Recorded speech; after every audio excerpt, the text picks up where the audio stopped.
في الفيديو ده هقولك على 7 حاجات كنت اتمنى ان اكون عارفهم من وانا لسه مولود. يعني كنت اتمنى اكون عارفهم من وانا صغير، ولكن مهم ان انت تعرفهم وهيفرقوا معاك جدا. فتعال نشوف الموضوع ده، وعايزك تكمل الفيديو للاخر لان اخر نقطة هي اهم نقطة فيها. يعني حتى لو انت ما عندكش خلق انك تكمل الفيديو للاخر، هات اخر نقطة. ولكن اخر نقطة هي فعلا اهم نقطة في الفيديو كله.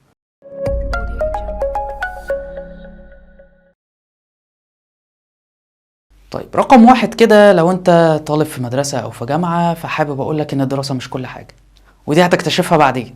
الدراسة مش كل حاجة. مع الوقت هتكتشف ان الهواية اللي انت اجلتها او المهارة اللي انت كنت عايز تتعلمها او الكورس اللي كنت عايز تاخده واجلته عشان خاطر الدراسة، هتكتشف ان ما كانش اصح قرار. لا، كان ممكن تعمل ده بجنب الدراسة عادي. وعايز اقولك برضو فكرة ان انا هوقف الحاجة الفلانية او الكورس اللي باخده او الحاجة اللي بتعلمها عشان بقى عندي دراسة وبذاكر وبعمل، فانت بتضحك على نفسك. عارف بقى، انت لو سمعت الفيديو بتاع تنظيم الوقت وادارة الوقت اللي اتكلمنا عليه الفيديو اللي فات ده، ما كنتش هتقول كده. فكرة ان انت تقول لي بقى انا هوقف الانشطة بتاعتي عشان بذاكر او بعمل، فانت زي ما بقولك كده بتضحك على نفسك، لان محدش بيعمل ده. لو افترضنا ان انت هتذاكر ساعة، ساعتين، 3، 4، فانت عندك على الاقل في ساعة فاضية في اليوم. فما تقوليش ان انا عايز اركز في دراستي فمش هتمرن، مش هتعلم كورس مثلا او هتعلم حاجة. مفيش حاجة اسمها كده. فالدراسة مش كل حاجة، هتندم على ده بعدين. ودي برضو حاجة انا حابب اقولها لاولياء الامور، ما توقفش حاجات ابنك، الانشطة والكورسات والرياضة والحاجات دي عشان خاطر مدرسة او امتحانات او كلية او كده. لانك هتلاقي بعد كده ان ممكن الهواية دي هي تكون مستقبله اصلا. يعني انت ممكن الهواية اللي انت منعته ان هو يتعلمها كانت ممكن تكون هي مستقبله، وتكون بالنسبة له اهم من الدراسة.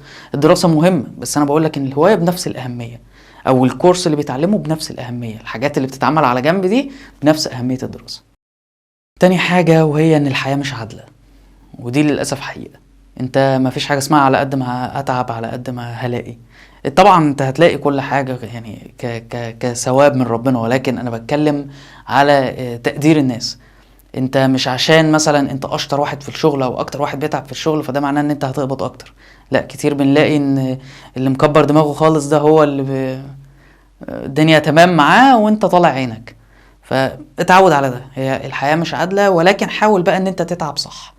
يعني حاول ان انت المكان اللي مش مقدر مجهودك، مش مقدر الوقت اللي انت بتقضيه فيه، ما تقعدش فيه كتير.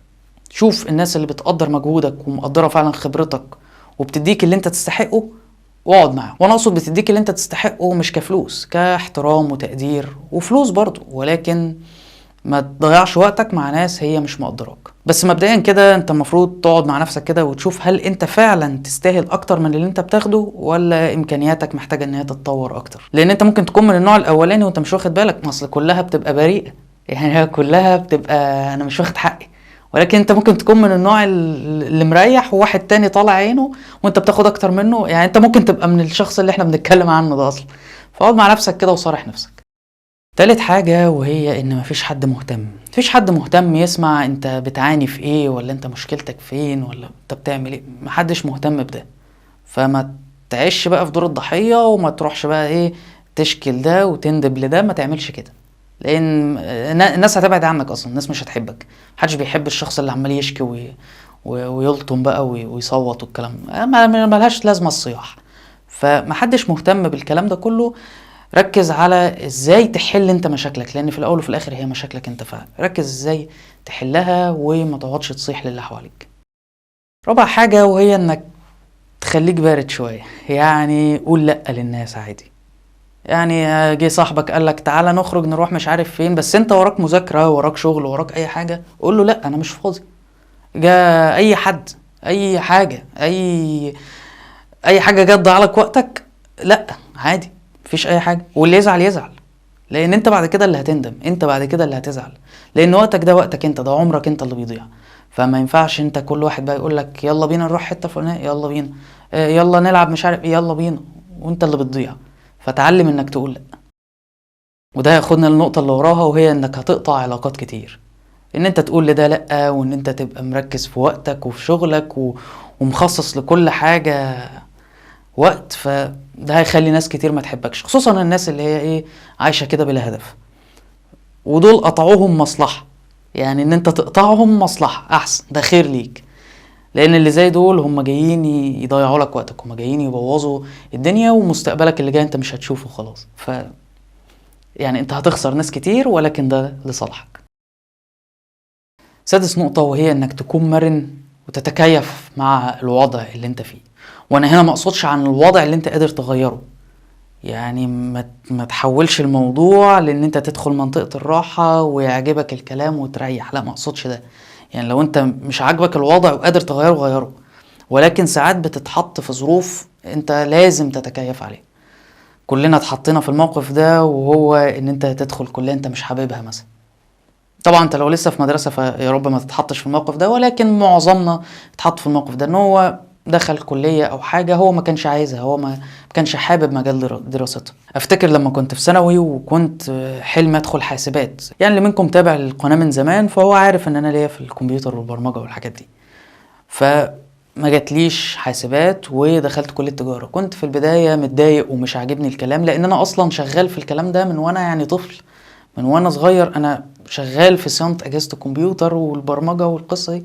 فانا هي دماغي كده، فانا اتحطيت في حتة مش بتاعتي. دخلت كلية تجارة وكنت يعني حزين جدا، بس مع الوقت عدى شهر خلاص اتكيفت مع الوضع.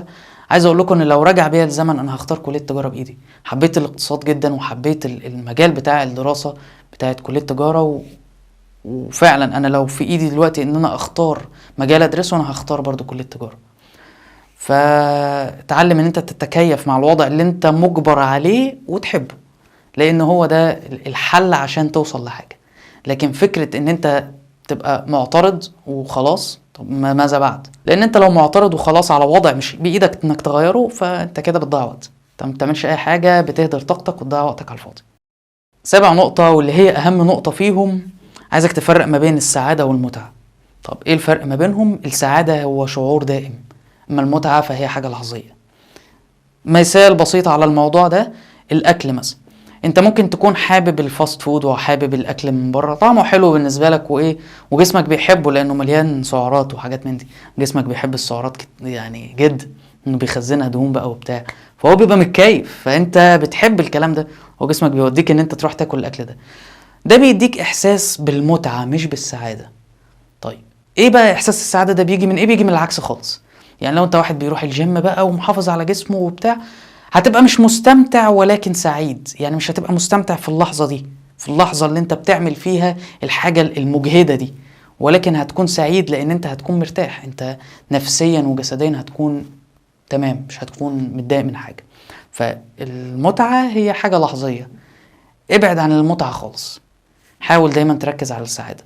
زي مثلا ان انت بتضيع وقتك، ولنفرض ان انت واحد عايز ان هو يقبض اكتر مثلا، انه ياخد راتب اعلى من اللي هو بياخده دلوقتي، واكيد كلنا عايزين ده. بس انت قاعد بتضيع وقتك، انت ما بتتعلمش حاجة مفيدة، انت ما بتعملش جديد في حياتك، فطبيعي مش هتاخد راتب اعلى. لان انا هديك راتب على ايه؟ إن انا دلوقتي كصاحب الشركة مثلا انت شغال فيها، هديك اكتر ليه؟ ما هو لازم يكون عندك مهارة تخليني ادفع لك قصادها. بس في المقابل انت وقتك ده بتضيعه مثلا في خروج وفسح وكلام من ده. خروج والفسح والحاجات دي هي بتديك يعني متع، ولكن ما بتدكش سعادة. فركز على السعادة، ما يمنعش ان انت تستمتع برضو، ولكن ما تخليش هدفك الاساسي هو المتعة، لا خلي هدفك الاساسي هو السعادة. فاتمنى يكون الفيديو فادك باي حاجة. لو استفدت اي حاجة ما تنساش انك تشترك في القناة وتفعل زر الجرس. اشوفكم الفيديو اللي جاي. سلام.